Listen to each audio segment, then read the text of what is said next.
নমস্কার বন্ধুরা, তোমাদের সকলকে আমার আরও একটি নতুন ভিডিওতে গুড মর্নিং জানিয়ে ওয়েলকাম জানাই। আশা করি তোমরা যেখান থেকে ভিডিওটি দেখছো ঈশ্বরের কৃপায় সবাই ভালো আছো। আমরাও মোটামুটি বেশ ভালো আছি। প্রতিদিনের সকালের যা কিছু টুকটাক কাজকর্ম বাড়ির থাকে সেগুলো সেরে নিয়েছি। আর এখনকার ওয়েদার তো জানো, এখনই রোদ দিচ্ছে, আবার কিছুক্ষণ পরে বৃষ্টি হয়ে যাচ্ছে, ফলে জামা কাপড় শুকানো খুব মুশকিল হয়ে যাচ্ছে। তাই কালকের যে জামা কাপড়গুলো ভেজা ছিল সেইগুলো মোটামুটি রোদ ওঠার সঙ্গে সঙ্গেই বাইরে মিলে দিচ্ছি, কারণ বৃষ্টির কোনো ভরসা নেই। আবার দেখা যাবে কিছুক্ষণ পরে ওই জামা কাপড়গুলো তুলে ভেতরে মিলতে হচ্ছে। তো যতক্ষণ রোদ আছে মোটামুটি কিছুটা রোদে শুকনো করে নেব, এই চিন্তা ভাবনা করে জামা কাপড়গুলো আগে মিলে দিচ্ছি। কিছুটা কাজকর্ম সেরেও নিয়েছি, কিছুটা বাকি আছে। ছেলে মোটামুটি পড়তেও বসে গেছে। আর এই দিকে মোটামুটি জামা কাপড় মিলে দেওয়ার পরে টুকটাক খাওয়া দাওয়া করে নিয়েছি। আর সকালবেলাতে কাজকর্ম সেরে নেওয়ার পরে একটু দুধের ব্যাগটাও ঝুলিয়ে দিয়ে যাই, আর একটু গেটে চাবিও লাগিয়ে দিই। যেহেতু পুজো এসে যাচ্ছে আর রাস্তার ধারে একদমই বাড়ি, সেই কারণে মোটামুটি চাবি লাগিয়ে দেওয়াটাই সেফটি। কারণ এই সময় বিভিন্ন ধরনের ফেরিওয়ালারা শাড়ি জামা কাপড় নিয়ে চলে আসে। আর গেট লাগানো মানে শেকল লাগানো থাকলেও কিন্তু দেখলাম দু একদিন খুলে ভেতরে চলে আসছে। হঠাৎ করে বাড়ির সামনে এসে বলছে, বৌদি একটু বাইরে আসুন, শাড়ি নিয়ে এসেছি, ভালো কম দামে দিয়ে দেবো।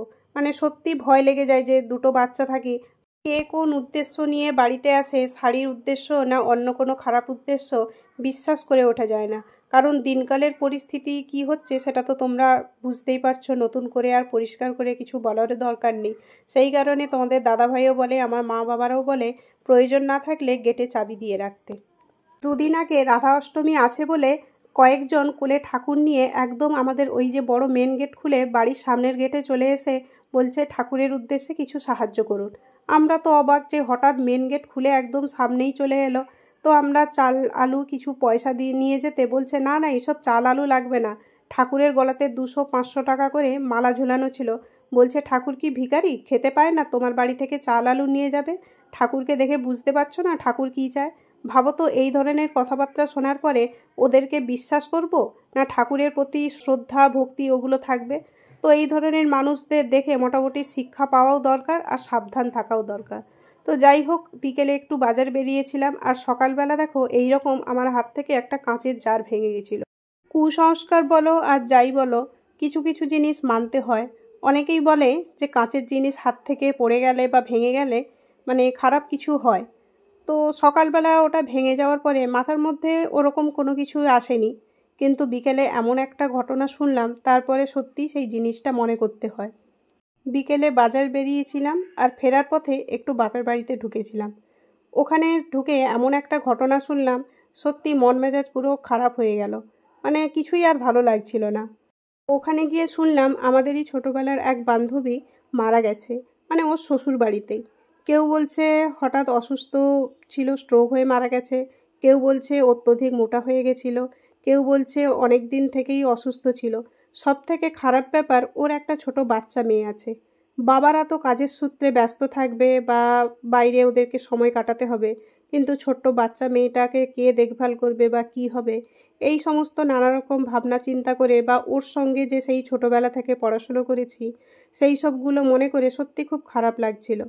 আর বিয়ের কারণে বিভিন্নজন বিভিন্ন জায়গায় চলে গেছে, কিছু কিছু বন্ধুবান্ধবদের সঙ্গে ফেসবুকে যোগাযোগ আছে, কিন্তু ওর সঙ্গে কোনো ফেসবুকে যোগাযোগ ছিল না। যদিও আমার বাপের বাড়ি কাছাকাছি, কিন্তু সেরকমভাবে কোনো যোগাযোগ ছিল না। অনেকেই তো বিয়ের পরে নানাভাবে পরিস্থিতির চাপে পরিবর্তন হয়ে যায়। তো যাই হোক, এই একটা গেল ঘটনা। আরও একটা ঘটনা বলি। স্কুল লাইফের আরও এক বান্ধবী হঠাৎ ফেসবুকে আমাকে কয়েকদিন ধরেই মেসেজ করে যাচ্ছে, একটু সময় করে আমার সঙ্গে কথা বলবি, অনেক দরকার আছে, তোর সঙ্গেই অনেক কিছু শেয়ার করতে চাই। আমার ছেলের পড়াশোনার কারণে বা দুটো বাচ্চাকে কন্ট্রোল করে ঠিকমতো ফেসবুক অ্যাটেন্ড করতে পারছিলাম না। তারপরে দেখলাম এক গাদা মেসেজ ওর ঢুকে আছে। তো বলছে, ইমিডিয়েট তুই একটু তোর ফোন নাম্বার দে, আমার কষ্টগুলো তোর সঙ্গে শেয়ার করি। অনেক দিন থেকেই তোকে ফেসবুকে খুঁজে যাচ্ছিলাম কিন্তু পাচ্ছিলাম না। যাই হোক, ফোন নাম্বার দিলাম। ওর কাছ থেকে আবার একটা এমন ঘটনা শুনলাম। বললাম, কেমন আছিস, কি করছিস এখন বল। বলছে, আমার সব কিছুই শেষ হয়ে গেছে। মানে ওর কাছ থেকে শুনলাম বিয়ের পরে ওর একটা ছোট বাচ্চা ছেলেও আছে এখন, ওর হাজব্যান্ড ওকে অ্যাসিড ছুঁড়ে মেরে পুরো পুড়িয়ে দিয়েছে। ভাবতে পারছো মেয়েদের জীবনটা কেমনভাবে চলছে বর্তমান সমাজে। তো যাই হোক, একের পর এক এইরকম বন্ধুবান্ধবদের ঘটনা শোনার পরে সত্যি মন মেজাজ আজকে আর ভালো নেই। তো আজ যাই হোক, আজ তবে এই পর্যন্ত। আবারও আসছি অন্য কোনো ভিডিও নিয়ে। ততক্ষণ সবাই ভালো থেকো। আজকের মতো টাটা।